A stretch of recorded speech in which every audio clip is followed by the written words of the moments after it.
Hello दोस्तों, मैं सुहेल कुमार पटेल आप सभी का आपके अपने YouTube चैनल एसकेपी क्लासेस में स्वागत करता हूं। श्वसन तंत्र की श्रृंखला में पिछली वीडियो हमने देखा था मनुष्य में होने वाला वायवीय श्वसन, जिसमें हमने ब्रीदिंग की बात की थी। आइए आज हम आगे बढ़ते हैं और उसी सिलसिले को आगे बढ़ाते हुए आगे अपन कहानी समझते हैं। कल अपन ने क्या देखा था कि जो वायु कोश है, एल्विलाई या जिसे अपन वायु कोश कहते हैं, इस वायु कोश से ऑक्सीजन हमारे ब्लड में आ जाती है। विसरण की प्रक्रिया के द्वारा ये ऑक्सीजन आ जाती है हमारे ब्लड में और ब्लड से ये हमारे हर एक शरीर की सेल या कोशिका में पहुंच जाती है। ठीक, फिर हमने क्या पढ़ा था कि विसरण की प्रक्रिया से कार्बन डाइऑक्साइड को हम भेज देते हैं किसमें, एल्वियोलाई या जिसे अपन कहते हैं वायु कोश। ठीक, जो हम ग्रहण करते हैं ये भी वायु होती है और जो हम छोड़ते हैं ये भी क्या होती है, वायु। हम ऑक्सीजन ग्रहण करते हैं और कार्बन डाइऑक्साइड छोड़ते हैं, ये मिथ है। हम हमेशा वायु ग्रहण करते हैं और छोड़ते हैं, वो भी क्या होती है, वायु। ये ऑक्सीजन पहुंच जाती है हमारे शरीर की हर एक सेल में। ठीक, तो इसी को आगे बढ़ाते हैं कि ये हो क्या रहा, कैसे हो रहा। ठीक, ये सिर्फ आपको पुराना आप रिलेट कर सके इसके लिए था। तो देखो अब समझना है, यदि अपन बात करें गैसों का परिवहन, ठीक, ट्रांसपोर्टेशन ऑफ गैस, ठीक, हमारे शरीर में गैसों का परिवहन। तो यदि गैसों के परिवहन की बात करें तो आप जानते हैं केवल दो ही गैस हैं जिनका हमारी बॉडी में ट्रांसपोर्टेशन या परिवहन होता है। पहली गैस इसमें से कौन सी होती है, ऑक्सीजन, और दूसरी गैस होती है कार्बन डाइऑक्साइड। सिर्फ इन दोनों का ही हमारे शरीर में परिवहन होता है। इसके अलावा नाइट्रोजन, अदर कोई गैसेस है या वाटर वेपर्स है तो उसे हमारा ब्लड नहीं जानता, वो सिर्फ ट्रांसपोर्टेशन करेगा ऑक्सीजन का और कार्बन डाइऑक्साइड का। तो उसी को अपन समझते हैं। यदि ऑक्सीजन के परिवहन की बात की जाए तो याद रखना 93% ऑक्सीजन का ट्रांसपोर्टेशन आरबीसी करती है। आरबीसी उम्मीद करता हूं मैं आप पहचान रहे होंगे, जिसे अपन कहते हैं रेड ब्लड कॉर्पसल्स या हिंदी में इन्हें अपन कहते हैं लाल रक्त कणिकाएं। और बचा हुआ जो 7% है, 7%, इसका ट्रांसपोर्टेशन करता है प्लाज्मा। हमारे ब्लड में जो पार्ट होता है, दो पार्ट होते हैं हमारे ब्लड के, अपन पढ़े हैं। ब्लड वाले टॉपिक आपको इसी चैनल की प्लेलिस्ट में मिल जाएगी, ब्लड के नाम से सेकंड प्लेलिस्ट होगी, आप देखना, मिल जाएगी। नीचे से आप जाएंगे ना तो सबसे पहली सेल है, पहला जो प्लेलिस्ट है सेल, दूसरी है ब्लड। तो ब्लड में होता है प्लाज्मा और दूसरा भाग होता है कॉर्पसल्स या कणिकाएं। तो कॉर्पसल्स में आरबीसी 93% का ट्रांसपोर्टेशन करेगी और बची हुई 7% का ट्रांसपोर्टेशन कौन करेगी, प्लाज्मा। ठीक, अगर ये अपन कार्बन डाइऑक्साइड की बात करें तो यहां आपको याद रखना है, पहला इसका ट्रांसपोर्टेशन 3 अलग अलग फैक्टर के द्वारा होता है। ठीक, इसका जो 7% परिवहन, 7% ट्रांसपोर्टेशन, ये होता है प्लाज्मा के द्वारा, हमारे ब्लड में पाया जाने वाला प्लाज्मा। फिर 23%, 23% जो है ये करता है हीमोग्लोबिन। बिल्कुल कंफ्यूज नहीं होना, हीमोग्लोबिन कह लो या आप उसको कह सकते हैं आरबीसी, रेड ब्लड कॉर्पसल्स, एक ही बात। यहां पर भी 93% आप आरबीसी कह लो या हीमोग्लोबिन, एक ही बात है। और बचा हुआ 70%, सबसे बड़ा हिस्सा जो है 70%, इसका परिवहन होता है बाइकार्बोनेट के रूप में। ये बहुत महत्वपूर्ण है। बाइकार्बोनेट ये परिवहन करता है लगभग 70% कार्बन डाइऑक्साइड का।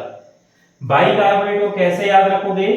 तो आपको यदि याद हो तो हमारे ब्लड में होता है NaHCO3। NaHCO3 इसे अपन कहते हैं सोडियम बाइकार्बोनेट। इसी से ही हमें प्राप्त होता है HCO3-, जिसे अपन कहते हैं कार्बोनेट। ये जो है ना, ये कहलाता है ये कहलाता है बाइकार्बोनेट। हाइड्रोजन है ना, हाइड्रोजन का मतलब हो गया बाइकार्बोनेट। तो आपके ऑप्शन में या तो बाइकार्बोनेट लिखा आएगा या लिखा आ सकता है HCO3। तो आपसे पेपर में पूछा जाए कि कार्बन डाइऑक्साइड के परिवहन का काम किसका है, और भले उसके ऑप्शन में आपको आरबीसी दिया जाए, लेकिन आप भावुक के आरबीसी को टिक नहीं कर देना। आरबीसी ज्यादा परिवहन करता है किसका? ऑक्सीजन का। यदि कार्बन डाइऑक्साइड की बात की जाए तो कार्बन डाइऑक्साइड का परिवहन करता है बाइकार्बोनेट। आरबीसी तो केवल 23% लेके जा रहा है, 7% प्लाज्मा, बचा 70% लेकर जाता है बाइकार्बोनेट। ठीक, ये बहुत महत्वपूर्ण है। ये परसेंटेज जो है ये आपको याद होना चाहिए, किसका क्या परसेंट है, कैसे काम करते हैं ये सब। ठीक, अच्छा अब यहां एक पॉइंट निकला तो एक बात समझो। यदि अपन आरबीसी की बात करते हैं तो हमारी आरबीसी में होता है हीमोग्लोबिन। सभी ने सुना होगा, हीमोग्लोबिन को श्वसन गुणांक कहते हैं। इसे क्या कहा जाता है? रेस्पिरेटरी पिगमेंट, श्वसन वर्णक। श्वसन गुणांक नहीं, गलत हो गया, श्वसन वर्णक, रेस्पिरेटरी पिगमेंट। ये जो हीमोग्लोबिन है, एक हीमोग्लोबिन ऑक्सीजन के 4 मॉलिक्यूल्स के साथ बंध बनाता है। ये आपको याद रखना है। Hb से मतलब है हीमोग्लोबिन। एक हीमोग्लोबिन का अणु 4 ऑक्सीजन के मॉलिक्यूल्स या अणु के साथ बंध बनाता है। इस प्रकार ये काम करते हैं, है ना। एक हीमोग्लोबिन 4 ऑक्सीजन को लेके चला जाता है, ये आप याद रखना। प्रोसेस तो बहुत लंबी होती, बहुत कुछ होता है, बॉन्ड बनते हैं, HbO2O4 बनेगा, ये सब आपको लोड नहीं लेना, ठीक है। आप बस इतना याद रख लो कि एक हीमोग्लोबिन 4 ऑक्सीजन को लेकर जाएगा। तो इस प्रकार यही कारण होता है, इस पॉइंट से आप समझ सकते हैं, यही कारण होता है कि हम ग्रहण जो करते हैं वो तो वायु होती है, लेकिन हमारे ब्लड में केवल ऑक्सीजन पहुंचती है, क्योंकि चाहे आरबीसी हो, चाहे प्लाज्मा हो या बाइकार्बोनेट हो, ये सिर्फ ट्रांसपोर्टेशन करते हैं ऑक्सीजन और कार्बन डाइऑक्साइड। ये सब नहीं जानते कि नाइट्रोजन क्या है, ठीक, अदर गैसेस क्या है, ये सब इनको नहीं मालूम। तो ये सिर्फ परिवहन करते हैं ऑक्सीजन और कार्बन डाइऑक्साइड। अब यहां पर एक पॉइंट निकल कर आता है, ठीक, इस महत्वपूर्ण बिंदु को आप समझना। परसेंट यहां पर सबसे बड़ी चीज है जो आपको याद होना चाहिए।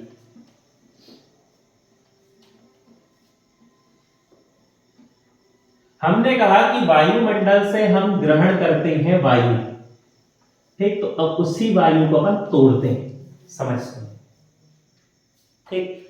वायु ग्रहण कर रहे हैं, वायु का मतलब क्या है? वायु या हवा एक प्रकार का मिश्रण है। इसमें अलग अलग प्रकार की गैस होती हैं और गैसों के मिश्रण को वायु कहा जाता है। Mixture of gases is known as air, ठीक। तो अब समझ,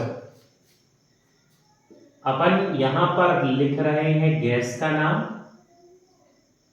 फिर इनहेल जिसे कर रहे हैं, इनहेल इन परसेंट कितनी ग्रहण कर रहे हैं, और फिर एक्सेल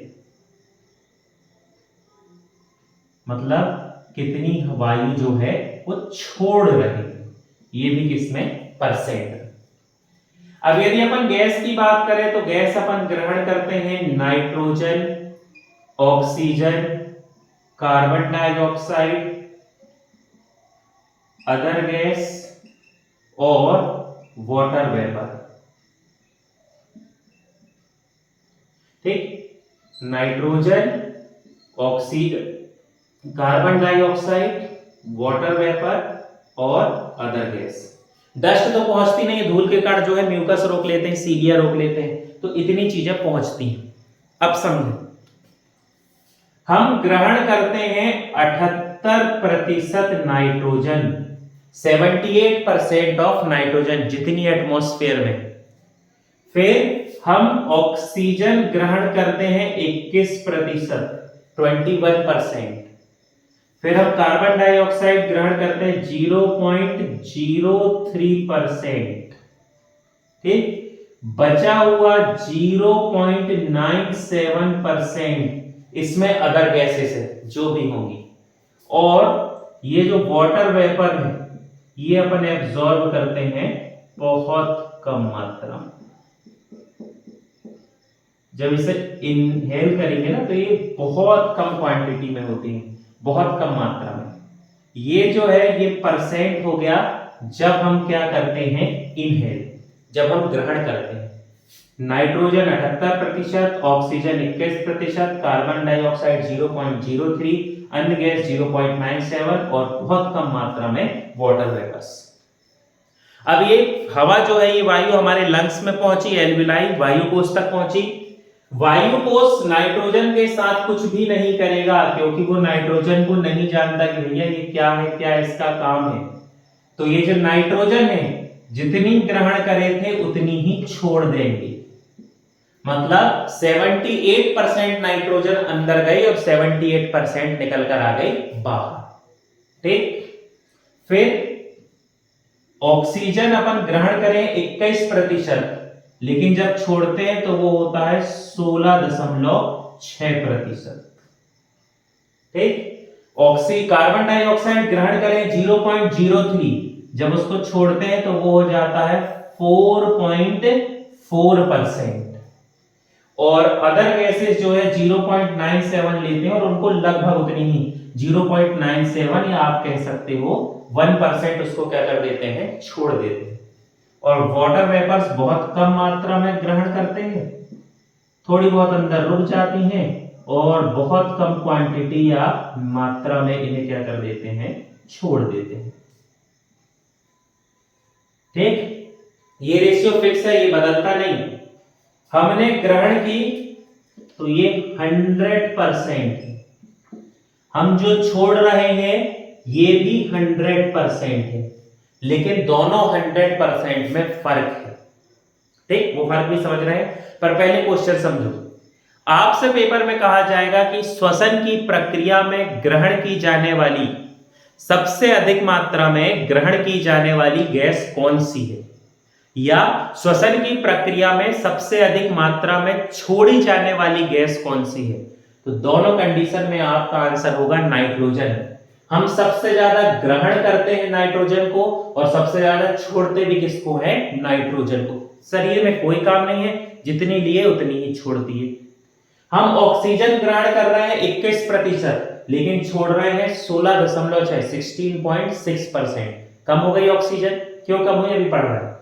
कार्बन डाइऑक्साइड को हम ग्रहण करते हैं 0.03%, लेकिन छोड़ रहे हैं तो कितनी हो गई 4.4%। और अदर गैसेस को लगभग 1% ही लेते हैं तो उनको 1% छोड़ दिए। जैसे नाइट्रोजन का था कोई काम की नहीं थी तो पूरी छोड़ दिए, तो ये भी कोई काम की नहीं, इसे अपन छोड़ दिए। और वाटर वेपर्स थोड़ी बहुत जाते हैं और वो बाहर निकल जाते हैं, कुछ रुक भी जाते हैं अंदर, तो उससे कोई दिक्कत नहीं। अब यहां आपको दो चीजें समझना है कि ये जो ऑक्सीजन है इसकी मात्रा कम कैसे हो गई और कार्बन डाइऑक्साइड की मात्रा बढ़ कैसे गई। ठीक, देखिए यहां आप देख सकते हैं ऑक्सीजन की मात्रा कम हो गई जबकि कार्बन डाइऑक्साइड की मात्रा क्या हो गई, बढ़ गई। यही कारण तो होता है कि आपको इतना ज्यादा कहा जाता है कि पेड़ पौधे लगाएं। पेड़ पौधे लगाने को बढ़ावा देने का कारण यही है कि जंतु हमेशा ऑक्सीजन ज्यादा उपयोग कर रहा है और छोड़ रहा है कार्बन डाइऑक्साइड। तो वायुमंडल में क्या हो रहा है, वायु ये जो कार्बन डाइऑक्साइड है ना, ये ऊपर जाके एक लेयर या परत बना लेती है है ना, तो वहां से जब सूर्य का प्रकाश आ रहा है तो उसका परावर्तन नहीं हो पा रहा है और वो सूर्य का प्रकाश पृथ्वी पर ही रुक जाता है, जिससे ग्लोबल वार्मिंग बढ़ती है, ग्रीन हाउस इफेक्ट होता है ना, ग्लोबल वार्मिंग बढ़ती है। तो इसीलिए कार्बन डाइऑक्साइड एक प्रकार की प्रदूषण करने वाली गैस है। तो ये कार्बन डाइऑक्साइड बढ़ जाएगी ना, तो पेड़ लगाएंगे तो पेड़ प्रकाश संश्लेषण से ऑक्सीजन छोड़ेंगे, तो वायुमंडल में जो जंतु ऑक्सीजन का नुकसान कर रहे हैं उस नुकसान की भरपाई करने के लिए पेड़ पौधे चाहिए। यदि जितनी ऑक्सीजन लेते उतनी ही छोड़ देते तो काय की दिक्कत रहती, ना प्रदूषण होता ना पेड़ लगाना पड़ता, उतने ही पर्याप्त होते। लेकिन हमेशा ऑक्सीजन की जरूरत हमें ज्यादा होगी, क्योंकि हर जंतु के द्वारा ली जाने वाली ऑक्सीजन क्या हो जाती है, कम। ठीक, समझना, यहीं पर समझ लो तो रिलेट कर पाओगे। अच्छा, नहीं मिटाना पड़ेगा, थोड़ा सा लिखना पड़ेगा, याद रखना इसको दिमाग में, है ना।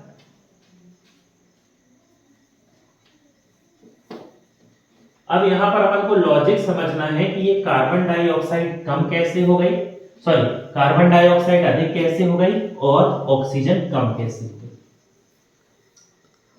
तो चलो समझो, श्वसन का मतलब क्या होता है, हमारी कोशिका में, हर एक कोशिका में ग्लूकोज है, ये ग्लूकोज रिएक्ट करेगा ऑक्सीजन के साथ, वो 21% जो अपन ग्रहण कर रहे हैं, ये निर्माण करेगा कार्बन डाइऑक्साइड प्लस वाटर, और साथ ही साथ यहां पर बनेगी एनर्जी। एनर्जी कितनी होती है, 38 एटीपी। अब जब हमारा शरीर एटीपी के रूप में ऊर्जा का निर्माण कर रहा था, तो इस एटीपी के निर्माण में ऑक्सीजन का उपयोग किया। इस एटीपी के निर्माण में ऑक्सीजन का क्या हो गया, उपयोग हुआ। इस वजह से जो ऑक्सीजन है, कुछ ऑक्सीजन वो हमारे माइटोकॉन्ड्रिया ने ऊर्जा बनाने के बाद उसे स्टोर या संचित करके रख लिया, इसलिए छोड़ी जाने वाली जो ऑक्सीजन है उसकी मात्रा कम हो गई। ठीक, कार्बन डाइऑक्साइड की मात्रा क्यों बढ़ी, देखो जितनी कार्बन डाइऑक्साइड ले रहे थे उतनी तो छोड़ते ही, लेकिन उसके साथ कार्बन डाइऑक्साइड की मात्रा इसलिए ज्यादा हो गई क्योंकि आप देखो ये जो ग्लूकोज है, ये ग्लूकोज भी टूटकर क्या बना रहा है, कार्बन डाइऑक्साइड। तो ग्लूकोज टूटकर कार्बन डाइऑक्साइड का निर्माण करता है। तो ग्लूकोज टूटा और कार्बन डाइऑक्साइड बढ़ गई, इसीलिए ग्रहण की जाने वाली कार्बन डाइऑक्साइड कम है और छोड़ी जाने वाली ज्यादा, है ना। ऑक्सीजन अपन लिए 21%, लेकिन छोड़े कितनी, 16.6, क्योंकि हमने ये जो ऑक्सीजन थी इस ऑक्सीजन का उपयोग कर लिया ऊर्जा बनाने में, या आप कह सकते हैं एटीपी बनाने में। हमने जो कार्बन डाइऑक्साइड ग्रहण की वो थी 0.03%, और जब उसे छोड़े तो वो हो गई 4.4%। तो कार्बन डाइऑक्साइड क्यों बढ़ गई, जो 0.03% अपन ने लिया था उसको तो छोड़ते ही, लेकिन ये ग्लूकोज भी टूट कर क्या बना रहा है, कार्बन डाइऑक्साइड। इस वजह से छोड़ी जाने वाली कार्बन डाइऑक्साइड की मात्रा बढ़ गई और छोड़ी जाने वाली ऑक्सीजन की मात्रा एटीपी बनाने के कारण कम हो गई। बस बाकी का तो परसेंट एक सा था, तो आपको उसमें दिक्कत है ही नहीं, नाइट्रोजन जितनी ली उतनी छोड़ दिए, इसके अलावा अदर गैसेस जितनी ली उतनी छोड़ दिए। ठीक, तो ये डिफरेंस आपको याद रखना है बहुत अच्छे से।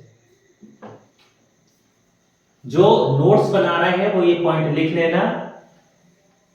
श्वसन की प्रक्रिया में एटीपी के रूप में ऊर्जा बनाने में हमने ऑक्सीजन का उपयोग किया, इस वजह से छोड़ी जाने वाली ऑक्सीजन की मात्रा कम हो गई। अगला पॉइंट लिख लेना, श्वसन की प्रक्रिया में ग्लूकोज टूटकर कार्बन डाइऑक्साइड बनाता है, इस वजह से छोड़े जाने वाली कार्बन डाइऑक्साइड की मात्रा बढ़ गई। ठीक, जो नोट्स बना रहे हैं उसके लिए ये था कि आप थोड़ा वीडियो स्लो कर दो या पॉज कर दो और इस पॉइंट को लिख लो कि ऐसे ये काम होता है। ठीक, चलिए अब अपन बात करते हैं आगे बढ़ते हैं। ठीक, अपन ने क्या देखा कि ये जो कहां तक पहुंच गए अपन कि ऑक्सीजन ब्लड के साथ मिल चुकी है। यही पढ़े थे अपन कि ऑक्सीजन जो है ये ब्लड के साथ, अब भी अपन ने पढ़ा कैसे मिल चुकी है, तो आरबीसी 93%, 93% और 7% प्लाज्मा। अब ये जो ऑक्सीजन है, ब्लड इस ऑक्सीजन को हमारे शरीर की हर एक सेल में पहुंचा देगा। ठीक, ऑक्सीजन को ब्लड हमारे शरीर की हर एक कोशिका में पहुंचाएगा, हर एक कोशिका। और जब कोशिका में ऑक्सीजन पहुंचती है तो इसे कहते हैं सेल्यूलर रेस्पिरेशन, या इसे कहा जाता है कोशिकीय श्वसन।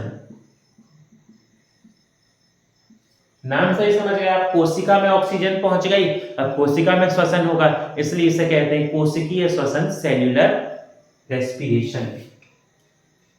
इस कोशिकीय श्वसन के दो प्रमुख चरण होते, तीन है, दो अपन को समझना, पढ़ते समय तीनों पढ़ेंगे। सबसे पहला जो चरण है ये कहलाता है ग्लाइकोलिसिस, कुछ लोग ग्लाइकोलाइसिस भी कहते हैं, है ना। ये हो गया ग्लाइकोलिसिस।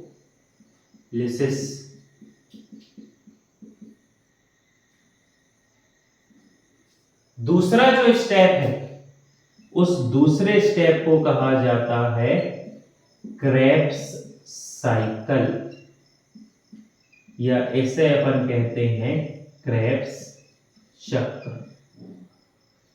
ठीक, दो एक और होता है ईटीएस, इलेक्ट्रॉन ट्रांसपोर्ट सिस्टम, तो वो आगे अपन डिस्क्राइब करेंगे। अब यदि अपन ग्लाइकोलिसिस की बात करें तो ग्लाइकोलिसिस की प्रक्रिया में जो हमारी कोशिका में ग्लूकोज है, ग्लाइको हो गया ग्लूकोज के लिए, और लाइसिस का मतलब होता है टूटना। हमारी कोशिका में जो ग्लूकोज है, ये ग्लूकोज टूट जाता है पायरुविक एसिड में। डिटेल पढ़ेंगे, अभी बिल्कुल लोड नहीं लो, अभी सिर्फ ये याद रखो कि ये जो ग्लूकोज है ये टूट जाता है पायरुविक एसिड में। एंजाइम ग्लूकोज का ब्रेक डाउन कर देते हैं पायरुविक एसिड में, तो उसे कहते हैं ग्लाइकोलिसिस। ये जो ग्लाइकोलिसिस है, इसकी प्रोसेस हमेशा होती है साइटोप्लाज्म में, या इसे अपन कहते हैं कोशिका द्रव। ठीक, इसकी डिस्कवरी या खोज 3 साइंटिस्ट ने की। उनका नाम है एम्बडेन, मेयरहॉफ और पार्नस। 3 वैज्ञानिक ने इसकी खोज की है, एम्बडेन, मेयरहॉफ और पार्नस। अब इसको क्यों बता रहा हूं मैं, क्योंकि यहां से एक नया शब्द बन के आएगा। आपको लिखा हुआ मिलेगा ग्लाइकोलिसिस को ईएमपी पाथवे कहते हैं, तो घबरा नहीं जाना। ईएमपी क्यों कह रहे हैं, क्योंकि इसकी खोज की है एम्बडेन, मेयरहॉफ और पार्नस। तीनों के शुरू के शब्द ले लिए और इसे अपन क्या कहते हैं, ईएमपी पाथवे।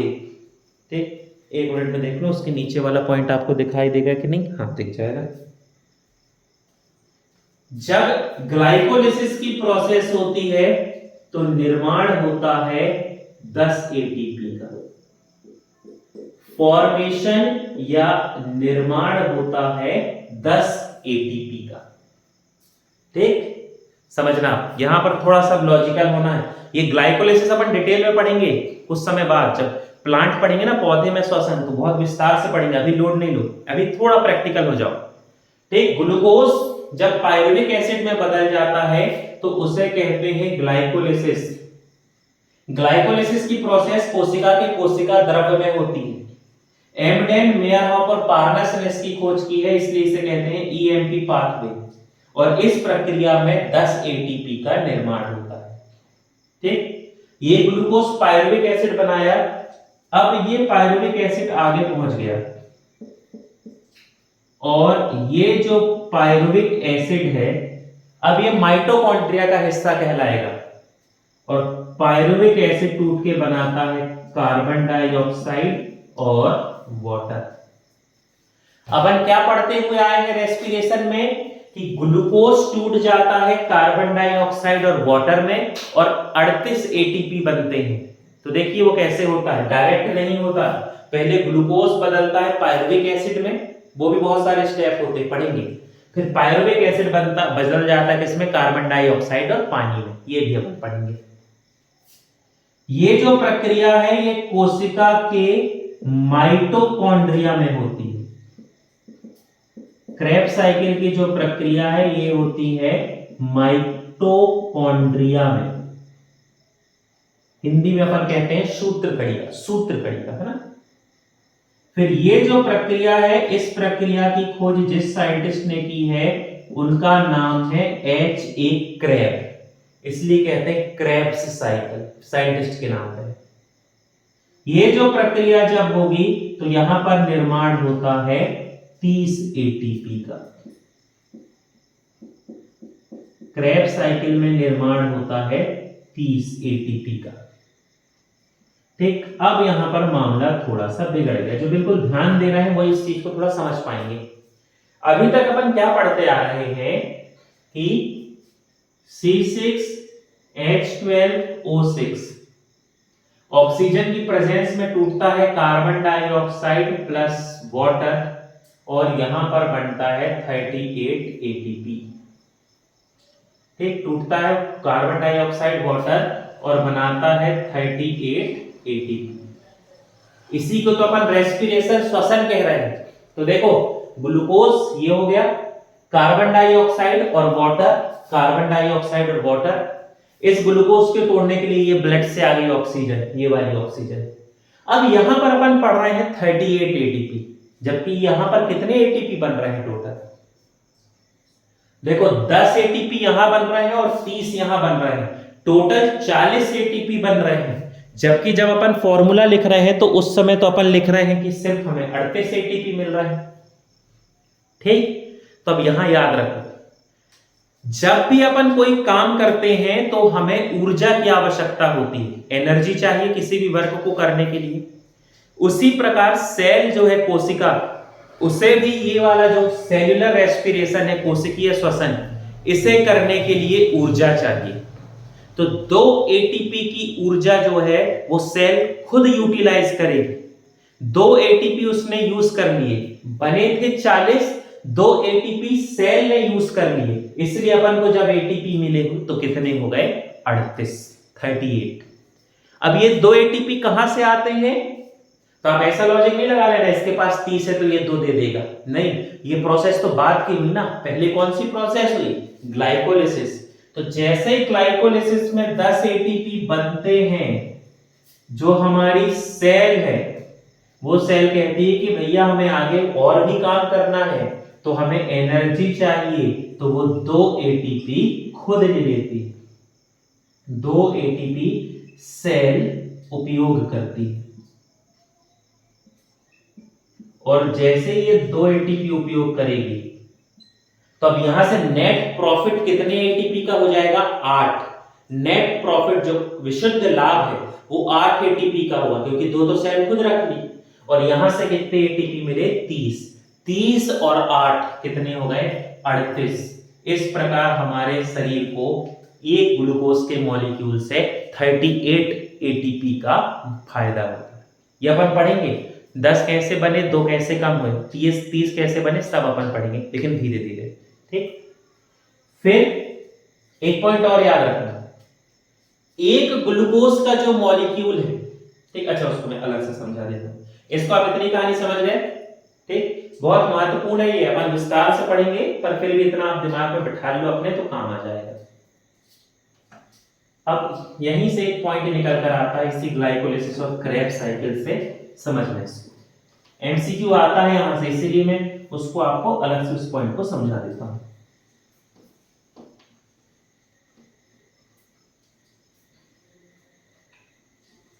ठीक, सिंपल है, आप एक बार पढ़ के देखिए, आपको समझ में आ जाएगा, बहुत सरल है ये सब चीजें, है ना। थोड़ा बस याद करने में मेहनत जाएगी, जो बेचारे साइंस के नहीं है उनको। देखो तो प्रोसेस क्या है, एक ग्लूकोज का अणु या मॉलिक्यूल टूटकर बनाता है 2 पायरुविक एसिड के मॉलिक्यूल्स या अणु, और यही 2 पायरुविक एसिड के मॉलिक्यूल्स टूट के बना देते हैं कार्बन डाइऑक्साइड प्लस वाटर। ठीक, तो जब ग्लूकोज पायरुविक एसिड में टूटता है तो इसे अपन कहते हैं ग्लाइकोलाइसिस, और ये प्रोसेस कहां पर होती है, सेल के साइटोप्लाज्म में। और जब पायरुविक एसिड कार्बन डाइऑक्साइड और वाटर में टूटता है तो इसे अपन कहते हैं क्रेब्स साइकिल, और क्रेब्स साइकिल की प्रक्रिया कहां पर होती है, तो ये होती है माइटोकॉन्ड्रिया में। ठीक, अब यहां से एक पॉइंट समझो, एक ग्लूकोज का मॉलिक्यूल टूटकर 2 पायरुविक एसिड बनाता है, और ये 2 पायरुविक एसिड जब क्रेब्स साइकिल में जाते हैं तो ये बनाते हैं 30 एटीपी। 2 पायरुविक एसिड टूटकर बनाते हैं 30 एटीपी। यहां पर जब ये ग्लाइकोलाइसिस हो रहा था तो यहां पर कितने एटीपी का लाभ हो चुका है, 8। बने तो 10 थे, 2 सेल ने उपयोग कर लिया, हमें लाभ कितने एटीपी का हो गया, 8 एटीपी का। ठीक, ये कहानी हो गई। अब समझना, पेपर में क्वेश्चन पूछता है पायरुविक एसिड से या पायरुविक एसिड टूटकर कितने एटीपी बनाता है। ठीक, ये क्वेश्चन आता है कि पायरुविक एसिड टूटकर कितने एटीपी बनाता है। मान लो मैं आपको ऑप्शन दे देता हूं, 30 एटीपी, 18 एटीपी, 15 एटीपी, या आपको एक ऑप्शन आ गया 8 एटीपी। पायरुविक एसिड टूटकर कितने एटीपी बनाता है। अब यहां आपको लगाना पड़ेगा लॉजिक। एक ग्लूकोज का मॉलिक्यूल टूटकर 2 पायरुविक एसिड बना रहा है, और ये 2 पायरुविक एसिड मिलकर 30 एटीपी बना रहे हैं। मतलब एक पायरुविक एसिड कितने एटीपी बनाएगा, जब 2 30 बना रहे हैं तो एक कितना बनाएगा, 15। तो आपका आंसर 30 नहीं होगा, 30 टिक नहीं कर देना। पायरुविक एसिड टूटकर कितने एटीपी बनाता है, 15। यहां 30 इसलिए बने क्योंकि 2 पायरुविक एसिड। तो ये जो ग्लाइकोलाइसिस और क्रेब्स साइकिल है, ये आगे अपन बहुत विस्तार से पढ़ेंगे, आराम से एक डेडिकेटेड वीडियो बनाएंगे। एक वीडियो पूरी ग्लाइकोलाइसिस की, एक वीडियो पूरी क्रेब्स साइकिल की। तो आज की वीडियो में इतना ही। आपको जो भी पढ़ते समय डाउट आए आप कमेंट सेक्शन में पूछ सकते हैं। ऐसे ही और कॉम्पिटिटिव एग्जाम की तैयारी के लिए हमारे चैनल से जुड़े रहें। हमारे चैनल से जुड़ने के लिए आप सभी का बहुत बहुत धन्यवाद।